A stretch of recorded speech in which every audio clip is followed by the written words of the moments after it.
반갑습니다 여러분. 오늘은 영상이 좀 다릅니다. 아프리카의 모든 것이라고 아주 장황하게 제목은 붙였지만 사실 별건 없고요. 제가 4개월 동안 아프리카 여행하면서 느꼈던 것들에 대한 총평입니다. 물론 저의 사견이 굉장히 많이 들어갔기 때문에 참고만 해주시는 용도로 쓰시면 좋을 것 같고, 아프리카 여행 계획하고 계시거나 아프리카에 대해 관심이 있으신 분들한테 도움이 되고자 해서 이번 영상을 만들게 됐습니다. 나는 아프리카 여행 절대 안 갈 거야, 평생 갈 일 없어, 이런 분들도 계시죠? 충분히 인정합니다. 이렇게 계획이 없으신 분들은 그냥 영상 유튜브로 보시면서 견문을 넓히는 용도로 그렇게만 쓰셔도 참 좋을 것 같습니다. 가장 중요한 거 경비죠.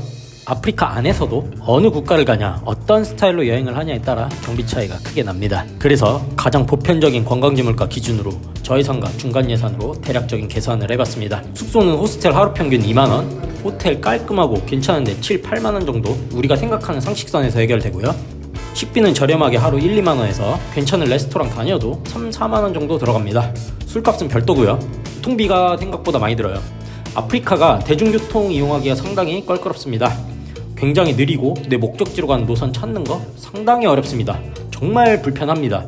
온라인 검색, 구글맵 이런 거 대부분의 나라가 없습니다. 버스 정류장조차도 없어요. 그냥 아무것도 없는 길바닥에서 버스를 탑니다. 우리 같은 외국인들이 그걸 어떻게 알까? 그래서 결국 택시를 이용해야 되는 경우가 많습니다. 국경 간 이동할 때도 육로 이동 상당히 불편하거든요. 사기꾼도 많고 티켓 가격 다 다르고 현지인들끼리도 티켓 가격이 다 다르고요. 환장합니다 진짜로. 보통 12시간 국경 넘는 버스 가격 5만원에서 8만원 정도, 비행기는 옆나라 한두 시간 거리 가는데도 편도 티켓 기준 못해도 30만원에서 40만원 정도 합니다. 육로 이동이 워낙 열악하기 때문에 비싸도 그냥 속편하게 비행기로 다니신 분들이 상당히 많습니다. 그리고 경비에서 생각보다 큰 비중을 차지하는 게 투어비거든요. 아프리카 투어 비용은 다른 나라들하고 보법이 다릅니다. 대부분의 상품이 돈 많은 외국인들을 타겟으로 하고 있기 때문에 사는 수준에 비해서 가격이 터무니없이 비쌉니다. 사파리 투어 하면 투어 가격이요, 현지 진행자분들 한두 달치 월급이랑 똑같습니다. 많게는 연봉이랑도 같은 수준입니다. 당일 사파리 투어 20만원, 30만원부터 며칠짜리 럭셔리한 건 500만원까지도 갑니다. 마진율이 80%, 90% 되지 않을까 싶은데 이 엄청난 돈을 다 누가 먹는 건지 모르겠습니다. 국립공원 같은데 입장료도 외국인, 현지인 가격 수십 배 차이 나고요. 외국인 한정 입국제 개념으로 비자비 혹은 보험비를 받는 경우도 있습니다. 와보시면 알아요. 정말 사악합니다. 근데 또 여기까지 와서 안 할 순 없으니까요. 결국엔 다 하게 되어 있습니다. 그 가격인 건 다 이유가 있더라. 전반적으로 아프리카 GDP도 낮고 대부분이 못 사니까 여행 경비 많이 안 들어갈 줄 알았는데 생각보다 만만치 않았습니다. 쉽게 설명드려서 동남아시아, 인도, 조지아 이런 물가 저렴한 나라들보다 대략적으로 1.5배에서 3배까지 많이 들어간다, 이렇게 요약하면 될 것 같습니다. 치안은 실제로 문제가 많습니다. 가난한 사람이 너무 많아요. 사지 말짱한데 이래서 돈 벌면 되지. 저도 처음엔 그렇게 생각을 했거든요. 그런데 제대로 된 일자리가 절대적으로 부족하더라고요. 일하고 싶어도 못하는 사람이 30%, 40% 되니까 빈부격차, 빈곤율 끝장납니다. 세계 최고 수준이에요. 그냥 말짱한 사람도 길바닥에 나앉아서 굶습니다. 구걸하고 쓰레기통 뒤져서 연명하고. 우리나라 무료급식 되게 잘 돼 있잖아요. 저는 이거 왜 하는지 몰랐거든요. 이걸 아프리카에 와서 이해를 했습니다. 정부가 홈리스 분들 밥만 잘 줘도요, 범죄율 엄청 내려갑니다. 그래서 치안을 중요하게 생각하는 선진국들은 무료급식을 무조건 하는구나, 이해할 수 있었고, 그러나 아프리카 대부분의 정부는 그럴 생각도 없고 그럴 여유도 없습니다. 그 결과 상대적으로 돈이 많은 관광객들이 범죄의 대상이 됩니다. 이건 100% 저의 뇌피셜이긴 한데요. 내가 만약 거지야, 너무 배가 고파 죽겠어, 가장 최근에 먹은 게 3일 전에 먹은 빵 쪼가리야, 이럴 거면 차라리 범죄를 저지르고 보는 겁니다. 범죄 성공하면 이득이고 실패하면 감옥을 가죠. 근데 감옥 가면 오히려 좋은 거야. 밥 주고 재워주니까. 경찰이 왜 무서워? 경찰이 날 체포하면 오히려 날 살려주는 건데. 범죄를 안 저지를 이유가 없죠. 저는 이런 관점으로도 봤거든요. 경찰도 관광객도 아무것도 두려워하지 않습니다. 다들 설국열차 보셨죠? 진짜 대명작, 제 인생 영화 중에 하나인데, 영화 내용을 보면 열차 꼬리칸에 가장 최하위 계층 사람들이 살죠. 비좁은 공간에 가장 많은 인구가 몰려 있습니다. 기득권들이 이걸 어떻게 합니까? 그냥 방치시키죠. 굶어 죽든 말든 지들끼리 싸우든 말든. 그래서 결국에 어떻게 돼요? 지옥으로 변하죠. 굶주린 꼬리칸 사람들끼리 서로 잡아먹습니다. 인간의 기본적인 욕구가 충족되지 않은 상황에서 법, 인간성, 도덕, 규율, 관용, 이성 이런 건 존재할 수 없다. 아프리카를 여행하면서 설국 열차의 한 장면이 너무 자주 생각이 났습니다. 새로운 장소 갈 때마다, 어려운 사람들 볼 때마다 무의식적으로 자꾸 떠오르더라고요. 우리는 모두에게 기회가 열려있는 자본주의 시대를 살고 있죠. 기회를 얻는데 좀 더 좋은 여건을 가진 사람도 있고 불리한 사람도 있지만 누구나 본인의 상황에서 본인 하기 나름대로 기회가 열려있는 세상이라고 저는 확신하거든요. 그런데 제가 틀렸을 수도 있을 것 같습니다. 실제로는 일말의 기회조차 얻지 못하는 사람들도 많다라는 걸 직접 보고 느꼈습니다. 너무 무거운 이야기를 했죠. 재밌는 주제, 음식 이야기를 해보겠습니다. 아프리카 음식 솔직히 맛있거든요. 한국인 입맛에 굉장히 잘 맞습니다. 우리처럼 밥을 주식으로 먹는 문화도 있고 반찬들 간도 한식이랑 비슷합니다. 처음에 아프리카 왔을 때 대만족이었어요. 근데 중장기 체류를 하다 보니까 메뉴가 너무 단조로워. 맨날 똑같아. 볶음, 구이, 튀김 이 정도인데 복잡한 레시피는 없어요. 뭐 50년 된, 100년 된 장인의 가게 이런 거 있을 수 없는 구조예요. 그냥 거의 다 패스트푸드 메뉴라고 보시면 됩니다. 대부분 삼시세끼 감자튀김 먹습니다. 어떤 음식을 시켜도 감자튀김이 옆에 사이드로 나옵니다. 아프리카를 뜨면 당분간은 감자튀김 찾을 일 없을 것 같아요. 근데 제일 깜짝 놀랐던 점은 아프리카에는 국수 메뉴가 없습니다. 로컬 음식에 국수 자체가 없어요. 이게 믿어지세요? 아프리카에서 국수를 먹으려면 베트남 쌀국수집 같은 외국 식당 가든지 아니면 마트에서 라면을 사는 방법뿐입니다. 우리 같은 한국 사람들은 제대로 만든 얼큰한 국수 주기적으로 한 번씩 먹어줘야 되잖아요. 36개국 여행하면서 국수 안 먹는 국가들 처음 봅니다. 한편으로는 그런 생각도 들더라고. 세상에 이렇게 맛있는 음식들이 많은데 아프리카 형님들은 그걸 다 모르고 사시는구나. 할 말이 없습니다. 특히 우리나라 사람들 여행할 때 먹는 것도 굉장히 중요한 포인트잖아요. 그냥 이것저것 먹으러 식도락 여행 가시는 분들도 많고 특정 관광지들은 관광의 목적이 그냥 먹고 즐기는 거 이런 데도 있으니까 이런 여행을 즐기시는 분들에게는 아프리카는 좀 맞지 않을 것 같습니다.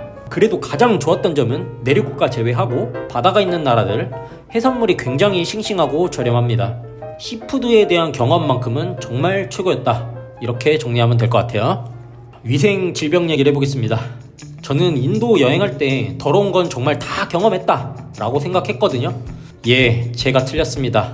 아프리카는 훨씬 더 만만치 않습니다. 인도는 그냥 화장실 좀 지저분하고 응가 같은 거 손으로 닦고 그 손으로 음식하고 그래서 결국 음식이 더럽고 물이 더럽고 그래서 물갈이하고 고생하는 건데 더러워 해봤자 그 정도가 다거든요. 아프리카는 다릅니다.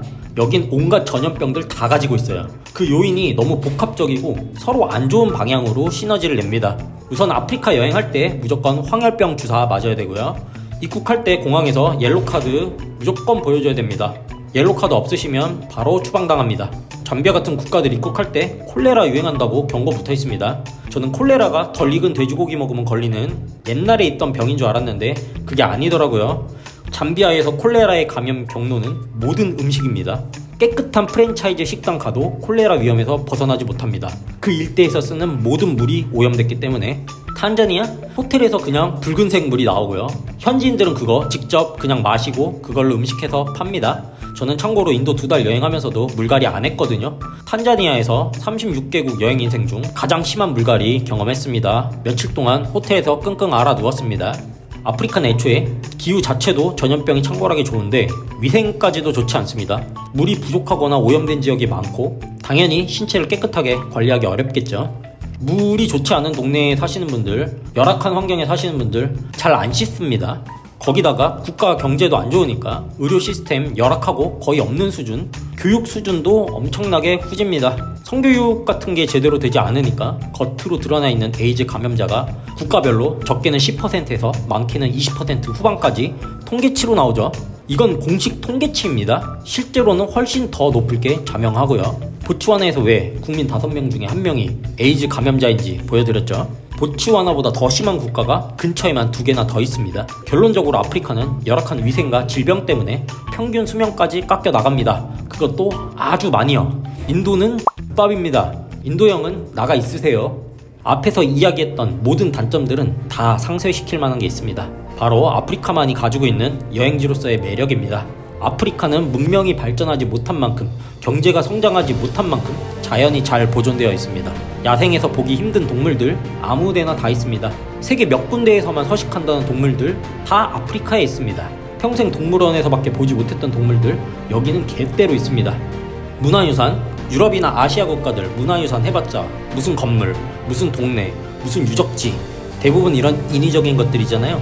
아프리카는 산 통째로, 국립공원 통째로, 어느 지역 통째로 문화유산입니다. 사람의 손을 거치지 않은 자연 그 자체가 문화유산입니다. 클래스가 다릅니다. 당연히 자연이 왜 문화유산이겠어요. 웬만한 관광지들은 넘볼 수 없는 압도적인 뷰, 웅장함, 감동이 있기 때문입니다.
아프리카 여행하면서 느낀 점 총정리. 우선 사람으로 태어나서 정말 감사하고, 대한민국에 태어나서 또 너무 감사하고, 아프리카라는 지구 반대편에 있는 먼 나라를 여행할 수 있어서 정말 감사하고, 또 여행한 거 영상 만들면 구독자분들이 시청해 주셔서 정말 감사드리고요.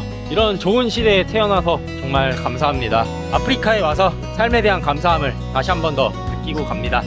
다음 시간은 다른 대륙에서 뵙도록 하겠습니다. 늘 쳐 맞으면서 지 마음대로 여행하는 쥐치였습니다. 감사합니다.